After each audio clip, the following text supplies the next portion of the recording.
Share screen nggak? Ustaz Hanif. Rahim. Assalamualaikum warahmatullahi wabarakatuh. Alhamdulillahilladzi hadana li hadza wa ma kunna linahtadiya laula an hadanallah. Asyhadu an la ilaha illallah wahdahu la syarika lah wa asyhadu anna Muhammadan abduhu wa rasuluh alladzi la nabiyya wa la rasula ba'da. Bersyukur kita kepada Allah pada malam hari ini kembali bisa dipertemukan oleh Allah Subhanahu wa taala dalam satu majelis ilmu yang sudah secara terjadwal dilaksanakan oleh Dewan Dakwah Islami Indonesia, yakni oleh bidang Bina Kampus. Mudah-mudahan pertemuan kita malam ini diberikan keberkahan oleh Allah Subhanahu wa taala.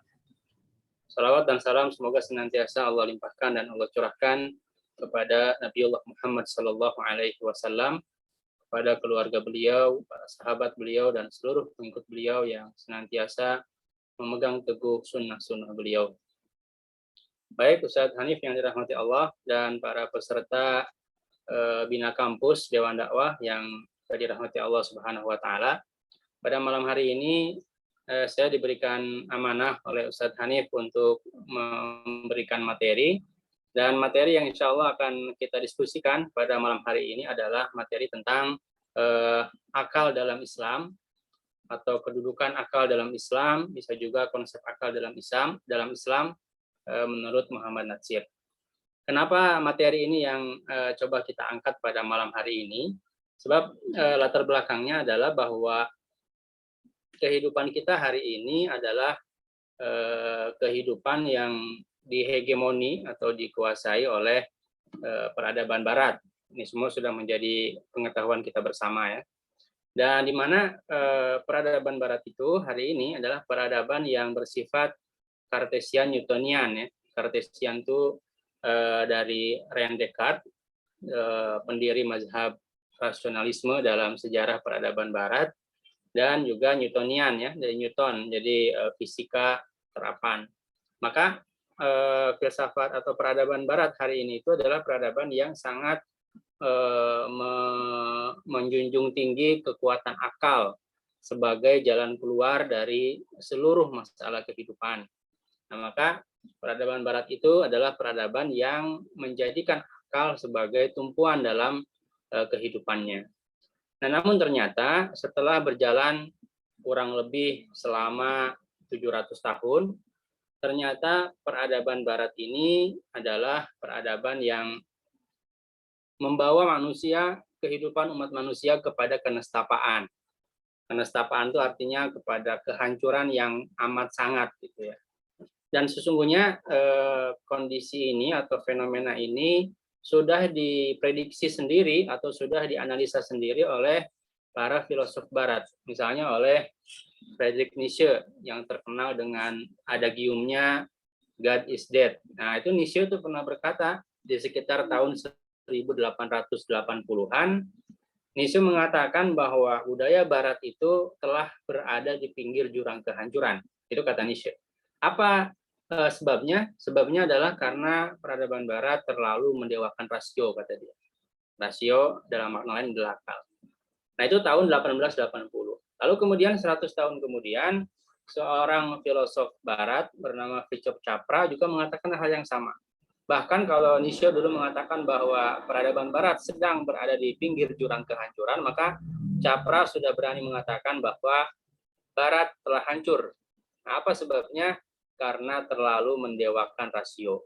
Nah, jadi dua orang filosof Barat ini sepakat bahwa peradaban Barat itu telah membawa umat manusia kepada kehancuran, kepada kenestapaan, dan sebab utamanya adalah karena peradaban Barat terlalu mendewakan rasio, mendewakan akal.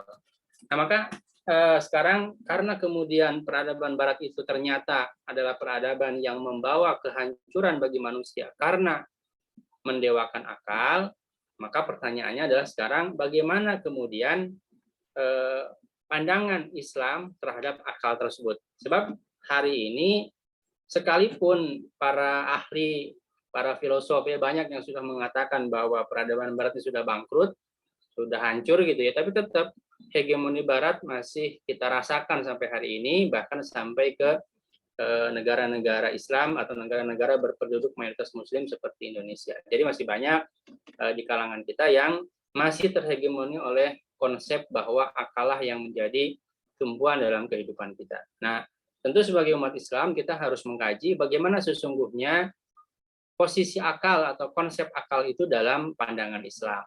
Nah, maka untuk menjawab pertanyaan tersebut, akan coba kita kaji pemikiran dari Muhammad Natsir tentang akal ini, bagaimana kedudukan akal dalam Islam dalam pandangan Muhammad Natsir. Nah, kemudian muncul pertanyaan mungkin ya, kenapa yang diambil adalah Muhammad Natsir? Kenapa tidak yang lain? Ada 3 alasan setidaknya ya, kenapa malam ini saya mengambil pemikiran Muhammad Natsir tentang akal ini. Alasan yang pertama, karena memang dalam tulisan-tulisannya itu Pak Natsir cukup banyak membahas tentang akal, terutama akal sebagai sumber pengembangan ilmu dalam Islam. Itu banyak sekali dalam beberapa tulisannya. Kemudian yang kedua, yang menarik adalah ketika Pak Natsir ini mengutip atau membahas tentang akal, beliau ini tidak hanya mengutip ayat-ayat Quran, tapi juga kemudian beliau banyak mengutip pendapat para ilmuwan atau para filosof muslim seperti Ibnu Sina dan yang lainnya, ataupun bahkan kemudian para ilmuwan dan filosof barat. Nanti kita akan lihat siapa saja mereka yang dikutip perkataannya atau pendapatnya oleh Pak Natsir ini. Nah, yang ketiga, yang ini yang mungkin juga menjadi kunci dari pemikiran Pak Natsir tentang akal ini adalah bahwa Pak Natsir tetap berpegang teguh pada wahyu ilahi, yakni Al-Quran dan As-Sunnah. Nah, ini 3 alasan kenapa kita memilih Pak Natsir sebagai tokoh yang mewakili pandangan Islam terhadap akal ini. Baik, untuk memahami konsep akal sebagai sumber ilmu dalam Islam ini, menurut Pak Natsir ya, itu ada 3 bab yang akan kita bahas. Bab yang pertama adalah bagaimana sesungguhnya pandangan Islam terhadap akal dan bagaimana posisi akal dalam ajaran Islam. Itu yang pertama, nanti kita akan coba bahas. Yang kedua, kita juga akan coba membahas bagaimana Islam mengatur penggunaan akal.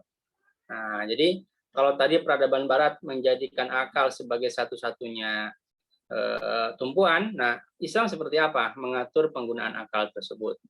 Dan yang ketiga adalah pembahasan mengenai apa saja lapangan akal dan apa saja lapangan agama. Lapangan mana saja yang tidak bisa dimasuki oleh akal, itu juga penting. Nah, jadi 3 pembahasan inilah yang akan kita bahas pada malam hari ini. Dengan harapan dari 3 pembahasan ini akan muncul pemahaman yang baik tentang bagaimana pandangan Islam terhadap akal itu. Baik, yang pertama, bagaimana pandangan Islam terhadap akal? Pak Natsir membahas beberapa poin dalam hal ini.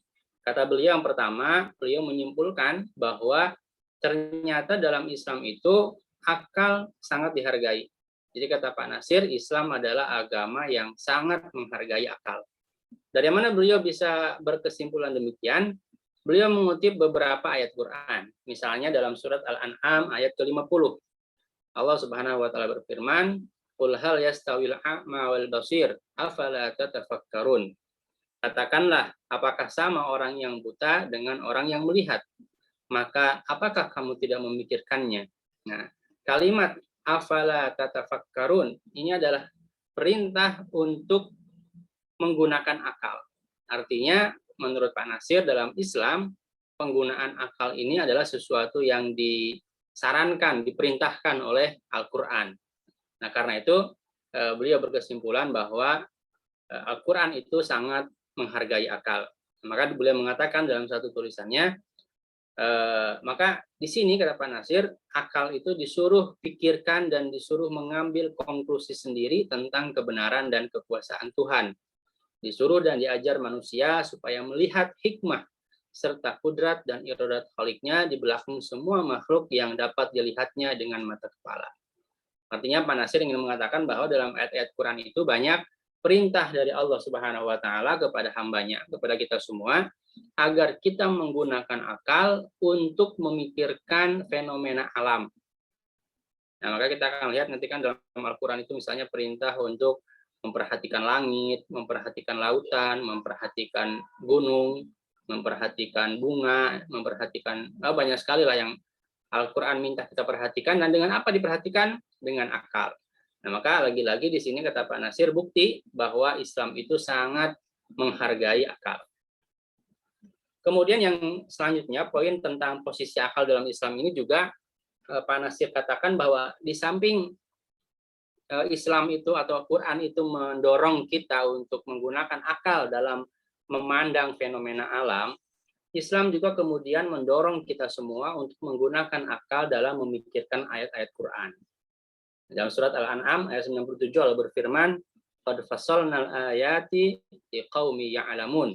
Sesungguhnya kami telah menjelaskan tanda-tanda kebesaran kami kepada orang-orang yang mengetahui. Ayat di sini oleh para ulama memang dipahami dua, ya. Bisa ayat dalam arti ayatul Quran, bisa juga ayat dalam arti ayatul kauniyah, yakni ayat-ayat fenomena alam.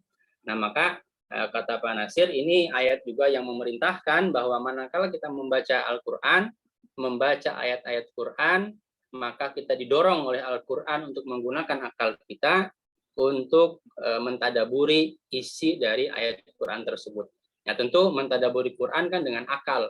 Maka lagi-lagi ini adalah bukti bahwa Al-Quran, Islam itu sangat menghargai akal. Bahkan kemudian dalam ayat yang lain kata Pak Nasir, ada larangan kepada kita, umat Islam ini, agar kita tidak bertindak tanpa ilmu atau tanpa akal tadi itu. Nah, misalnya dalam surat Al-Isra ayat 36, Allah Subhanahu wa taala berfirman, "Wala taqfu ma laisa laka bihi ilm. Inna sam'a wal basara wal fuad kullun ulaika kana anhu mas'ula." Dan janganlah kamu mengikuti apa yang kamu tidak mempunyai pengetahuan tentangnya. Artinya kita tidak boleh bertindak, tidak boleh berkata sesuatu yang kita tidak memiliki ilmunya, tidak memiliki pengetahuannya. Maka kita tidak boleh bertindak tanpa akal. Nah, ini juga menggambarkan kata Pak Nasir bahwa Quran sangat menghargai akal. Ya, lagi-lagi ayat ini membuktikan kepada kita, kata beliau, bahwa Al-Quran, bahwa Islam itu sangat menghargai keberadaan akal. Akal didorong untuk digunakan untuk memikirkan fenomena alam, memikirkan ayat-ayat Quran, dan kita dilarang bertindak, berucap tanpa kebersertaan akal kita, itu tanpa ilmu. Nah, kemudian dari dari kajian atau dari pembahasan tentang posisi akal dalam Islam itu, Pak Nasir kemudian mengatakan bahwa penghormatan Islam kepada akal dan dorongan Islam kepada umatnya untuk menggunakan akal ini, menurut Pak Nasir, merupakan salah satu bagian dari ajaran Islam yang menjadi sumber kekuatan yang mendorong munculnya kebudayaan Islam. Di mana saking kuatnya kebudayaan yang muncul itu, kemudian mempengaruhi kebangkitan budaya di Eropa setelahnya. Kita tahu dalam sejarah peradaban manusia kan, setelah Islam muncul di Makkah, kemudian berkembang di Madinah, itu Islam kemudian terus berkembang menjadi sebuah peradaban yang luar biasa. Dari Madinah, lalu kemudian ke Baghdad, lalu kemudian ke Cordova, nah itu semakin menjadi peradaban yang luar biasa. Ilmu pengetahuan berkembang pesat, bahkan saking kuatnya tadi itu, kemudian perkembangan Islam itu mempengaruhi kebangkitan Eropa. Jadi Renaissance ya, atau gerakan kebangkitan Eropa itu tidak lepas dari pengaruh kuat kebudayaan Islam. Nah, ini kata Pak Nasir terjadi salah satunya karena memang dalam Islam akal sangat dihargai. Akal sangat dihargai. Maka dengan demikian kata beliau, jelaslah bahwa dalam pemikiran Pak Nasir itu Islam begitu mengagungkan akal. Bahkan Islam mendorong penganutnya untuk memaksimalkan fungsi akal guna memikirkan ciptaan dan firman Allah Subhanahu wa taala. Nah, itu kesimpulan Pak Nasir tentang bagaimana posisi akal dalam Islam. Jadi Islam sangat menghormati akal. Islam mendorong umatnya untuk senantiasa menggunakan akal secara maksimal untuk memikirkan dua hal. Pertama, memikirkan ciptaan-ciptaan Allah, ya, fenomena alam, dan yang kedua untuk mentadaburi firman-firman Allah di dalam Al-Quran. Nah, dua-duanya kata beliau, kata Pak Nasir, itu nanti akan menghasilkan ilmu yang luar biasa. Ketika akal digunakan untuk memikirkan ciptaan Allah, maka muncul ilmu-ilmu kauniyah. Dan ketika akal digunakan untuk memikirkan firman-firman Allah dalam Al-Quran, maka muncul ilmu-ilmu qauliyah, ilmu-ilmu yang berasal atau bersumber dari Al-Quran. Nah, ini penjelasan Pak Nasir tentang poin yang pertama, bagaimana kedudukan akal dalam Islam. Baik, yang kedua, bagaimana hubungan antara akal dan agama, akal dan wahyu. Ternyata kesimpulan Pak Nasir, akal harus tunduk kepada wahyu. Jadi sekalipun tadi di bab yang pertama ya, Pak Nasir menjelaskan bahwa akal memiliki kedudukan yang agung dalam Islam, didorong untuk digunakan secara maksimal, memikirkan alam raya, memikirkan Al-Quran, memikirkan ayat-ayat Quran. Tapi tetap kata Pak Nasir, prinsip selanjutnya yang tidak boleh dilupakan adalah akal harus tetap tunduk kepada Al-Quran, kepada wahyu, ya, kepada Quran dan Sunnah. Dan yang menariknya adalah Pak Nasir membuat argumentasi pertama, kenapa kemudian akal harus tetap tunduk kepada wahyu? Karena kata Pak Nasir, kemampuan akal itu memang luar biasa sekali, bisa mengubah kehidupan yang dahsyat. Tetapi kata beliau, banyak sekali, bukan seluruh ya, tapi banyak sekali para filosof yang mengagungkan akal, tapi juga meyakini atau menyadari tentang keterbatasan akal. Nah, Pak Nasir mengambil dua contoh. Pertama dari peradaban Islam, yakni Imam Al-Jubai, murid guru dari Imam Asy'ari.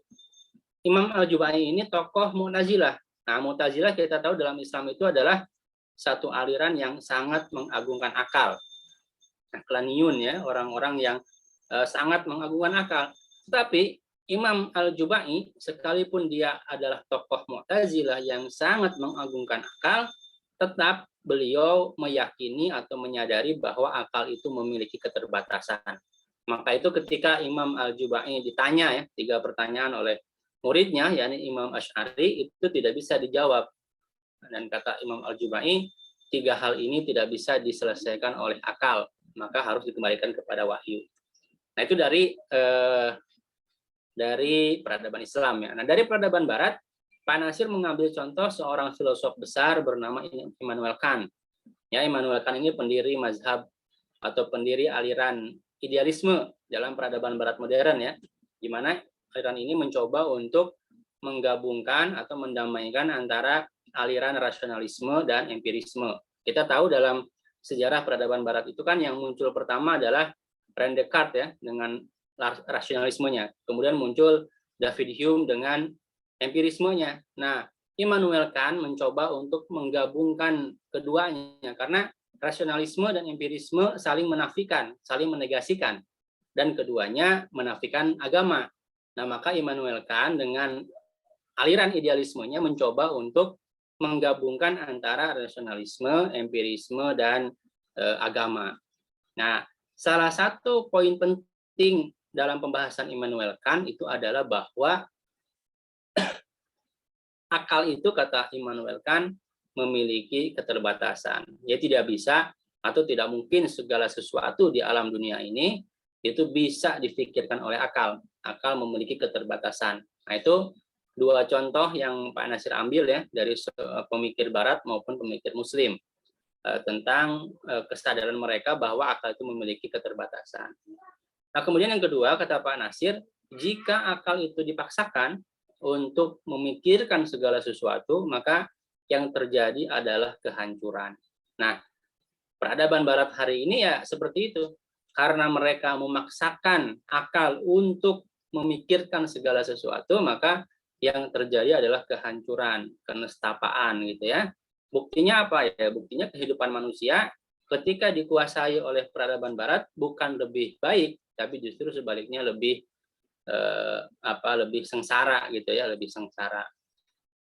Lalu kemudian yang ketiga, kata Pak Nasir, maka agar kemudian akal itu tidak menimbulkan kehancuran dalam Islam, akal pun kalau kemudian tidak dibimbing oleh wahyu, maka dia akan memunculkan kesesatan.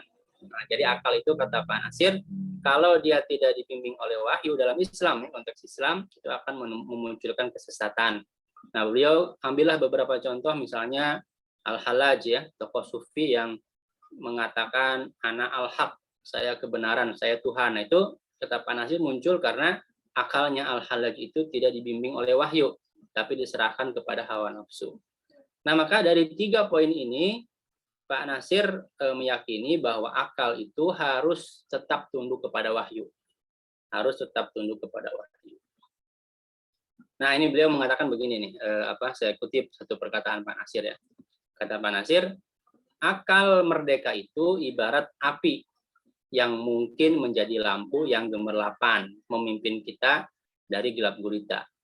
Jadi kalau akal itu betul-betul dibebaskan, ya, dimerdekakan, tidak ada yang membimbing, mungkin dia bisa jadi ibarat api yang kemudian menjadi lampu penerang. Dia memberikan manfaat, ya. Jadi menerangi kita dari gelap gulita. Tapi kata Pak Nasir, seringkali api itu juga mungkin pula ia menyala berkobar-kobar, menyiar bakar rumah dan gedung. Nah, jadi akal itu ketika dia merdeka, tidak dibimbing oleh wahyu, mungkin di satu sisi dia bermanfaat ya untuk membangun peradaban, mengembangkan ilmu, tapi di sisi yang lain dia juga akan menghancurkan rumah dan gedung, menghanguskan barang yang ada, kata beliau. Nah, maka agar tidak terjadi, datanglah agama. Bukan semata-mata memerdekakan akal, tapi kata beliau, agama datang membangunkan akal, membangkitkan akal, menggemarkan orang memakai akal sebagai suatu nikmat ilahi yang maha indah. Jadi agama itu datang mengalirkan akal menurut aluran yang lurus. Jangan melantur ke sana kemari, merampok pagar dan pematang-pematang. Ini pakai bahasa yang agak sastra gitu ya. Jadi ini penjelasan Pak Nasir tentang akal. Jadi akal itu kalau dibiarkan tanpa bimbingan wahyu, mungkin dia bisa bermanfaat untuk pengembangan ilmu, tapi kemudian juga dia akan menjadi api yang menyala-nyala, yang membakar rumah dan gedung, menghanguskan segala sesuatu. Maka akal harus dibimbing oleh wahyu agar dia tetap lurus, tidak melantur ke sana kemari. Inilah kesimpulan Pak Nasir dari poin yang kedua, bahwa akal itu harus tunduk patuh kepada wahyu. Jadi sekalipun akal itu didorong untuk digunakan secara maksimal, memikirkan fenomena alam dan fenomena ayat-ayat Quran, tapi kemudian dalam penggunaannya itu akal harus tetap tunduk patuh kepada wahyu. Sebab ketika akal dipaksakan untuk memikirkan segala sesuatu, maka yang akan dihasilkan itu adalah kehancuran, karena akal itu memiliki keterbatasan-keterbatasan. Jadi ada hal-hal yang memang tidak bisa dipikirkan oleh akal. Nah, lalu yang ketiga yang Pak Nasir sampaikan adalah tentang pembagian lapangan antara akal dan agama. Nah, jadi bagaimana nih sekarang kita umat Islam ini membagi atau menggunakan akal dan agama kita? Kapan kita menggunakan akal, kapan menggunakan agama? Maka kata Pak Nasir nih ada tiga lapangan ya. Lapangan pertama adalah lapangan yang menjadi bagian agama. Jadi hanya agama saja yang bisa menyelesaikan urusan itu gitu. Nah, yang kedua ada lapangan yang menjadi bagian agama dan akal secara bersamaan. Jadi dalam lapangan ini agama digunakan, tapi juga akal juga harus ikut serta untuk menyempurnakan pelaksanaan kita dalam lapangan itu. Dan yang ketiga ada lapangan yang menjadi bagian akal saja, tidak menjadi bagian agama. Nah, bagaimana penjelasannya?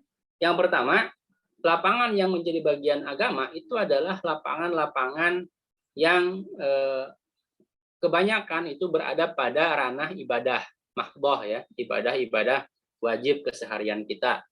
Misalnya sholat. Kenapa subuh 2 rakaat? Kenapa zuhur 4 rakaat? Kenapa asar 4 rakaat? Gitu. Kenapa maghrib 3 rakaat? Kenapa isya 4 rakaat? Nah, itu bukan lapangan akal, tapi itu lapangan agama. Artinya ya agama sudah mengatur seperti itu, akal ikut saja gitu. Adapun kemudian akal ingin mencoba mencari hikmahnya, mencari nilai-nilai yang ada di balik itu, silahkan.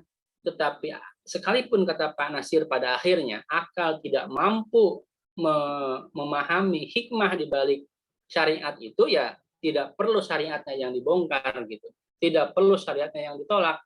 Itu artinya akal kita belum mampu memahami hikmah di balik ibadah-ibadah tersebut.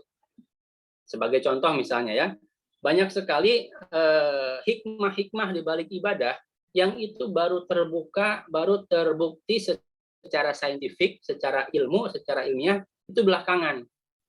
Nah, itu banyak sekali. Misalnya kenapa dalam berwudu misalnya ya, kenapa dalam berwudu itu kita diwajibkan untuk melakukan istinsyak, ya, menghirup air ke dalam hidung secara bersungguh-sungguh gitu ya, sampai sampai terasa ke atas mata itu, lalu kemudian mengeluarkannya. Ini kan dulu mungkin di awal-awal para sahabat tidak tahu apa hikmahnya, yang penting mereka mengikuti contoh Rasul saja gitu. Tapi kemudian belakangan baru diketahui bahwa istinsyak itu sangat bermanfaat untuk kesehatan. Jadi dia berfungsi untuk membersihkan saluran hidung, saluran nafas, dan mengeluarkan kotoran-kotoran. Bahkan belakangan ini jadi tren ya, di saat wabah COVID ini melanda dunia, itu istinsyak menjadi tren karena salah satu teknik pengobatan COVID katanya adalah dengan melakukan proses istinsyak menggunakan air garam asli itu. Nah ini adalah contoh bagaimana kemudian lapangan ibadah itu menjadi lapangan agama yang tidak bisa diintervensi oleh akal. Nah, tapi akal boleh mengkaji lapangan itu untuk mencari hikmahnya. Nah, apakah kemudian hikmahnya itu didapat atau tidak, bisa dipahami atau tidak, itu soal lain. Yang jelas inilah lapangan-lapangan agama yang akal tidak boleh ikut serta di dalamnya. Jadi dalam istilah Pak Nasir itu, dalam salah satu tulisannya, kita hanya menerima bila kaifa, tanpa bertanya kenapa gitu ya. Dan saya ini kan dulu ini laptop.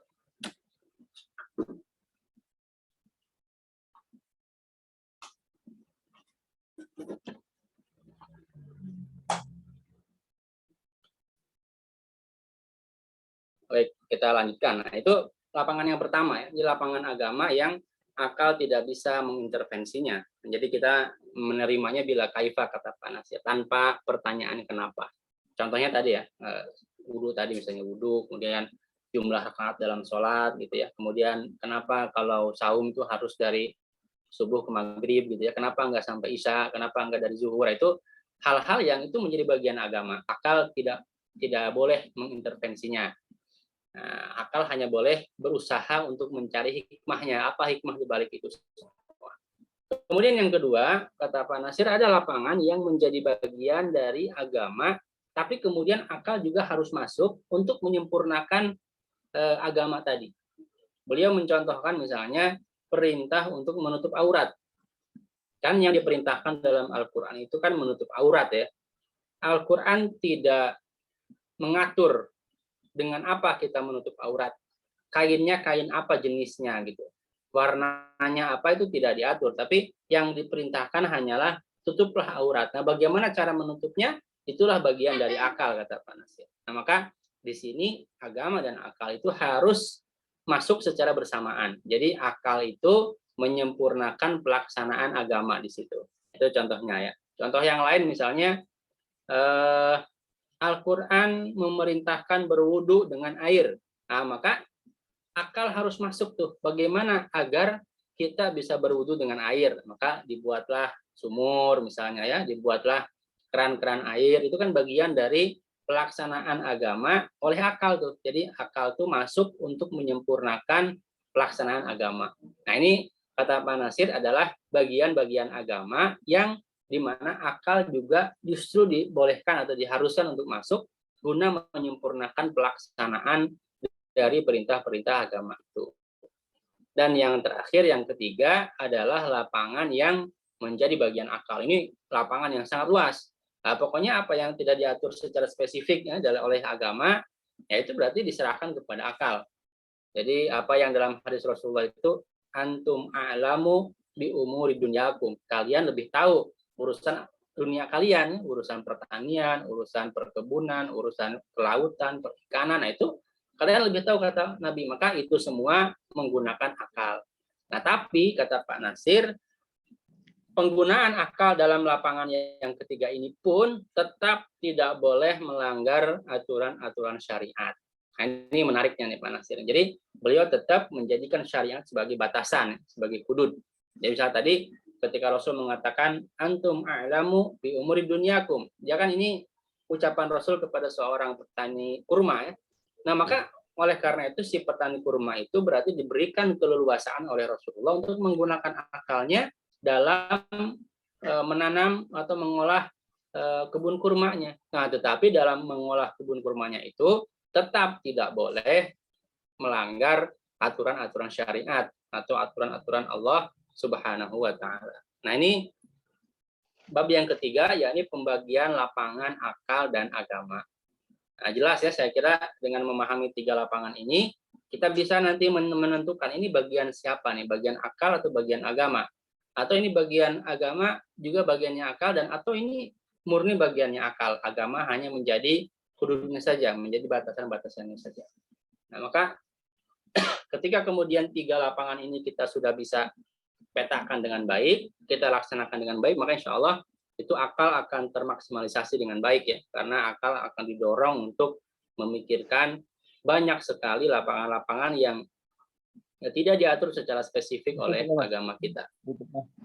Nah, maka dengan 3 pembahasan tadilah, Pak Nasir lalu menyimpulkan bahwa itulah kedudukan akal dalam Islam. Itulah pandangan Islam terhadap akal. Jadi Islam begitu menghargai akal, mendorong manusia, umatnya itu untuk menggunakan akal, tapi kemudian penggunaan akal itu tetap harus berada di bawah bimbingan wahyu. Dan Islam juga kemudian memberikan aturan tentang pembagian lapangan antara akal dan agama.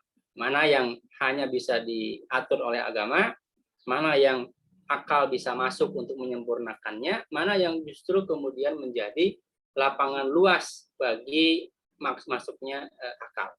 Nah, maka dengan konsep ini tentu akan sangat berbeda penggunaan akal dalam Islam dengan penggunaan akal di peradaban Barat. Maka dalam kajian ini ya, saya tutup ini dengan satu kutipan dari buku yang berjudul On Islamic Civilization. Ini kumpulan tulisan yang dieditori oleh Profesor Laude M. Kamaluddin. Nah, di sana dikatakan bahwa konsep hubungan antara akal dan agama dalam Islam jelas berbeda dengan konsep hubungan akal dan agama dalam pandangan Barat. Nah, di mana dalam pandangan Barat hubungan keduanya itu dibangun di atas epistemologi sekuler. Jadi agama itu disekulerkan, akal yang kemudian menguasai kehidupan. Sehingga epistemologi Barat telah melenyapkan wahyu sebagai sumber ilmu, dan ilmu menjadi musuh agama. Ini di Barat nih. Jadi ilmu menjadi musuh agama, atau dalam kata lain akal menjadi musuh agama. Apa akibatnya? Akibatnya adalah ilmu menjadi problematis karena dia menjelma menjadi diktator yang tidak memiliki panduan, dan kemudian spiritualitas atau agama manusia menjadi terkikis akibat dari proses sekularisasi. Itulah perbedaan antara konsep hubungan antara akal dan agama dalam Islam atau dengan di Barat. Di Islam justru akal itu diharmonikan dengan agama, ya, tetap dituntun oleh agama, disimpan atau diposisikan dalam posisinya masing-masing. Nah, sementara di Barat tidak. Di Barat justru agama itu dihegemoni oleh akal. Agama dikuasai oleh akal, bahkan kemudian agama disingkirkan oleh akal, disekulerkan. Nah, maka muncullah ilmu yang problematis, peradaban yang problematis, sehingga kemudian mengikiskan atau menepikan agama dari kehidupan manusia. Itu saya kira pembahasan kita malam ini, pengantarnya saja ya, sebagaimana tadi dari Ustaz Hanif, ini sebagai pengantar saja. Insya Allah nanti kita akan lanjutkan dengan memperbanyak diskusi. Demikian Ustaz Hanif, terima kasih. Sementara saya akhiri, aku lupa lihada, astagfirullahaladzim. Saya kembalikan kepada Ustaz Hanif.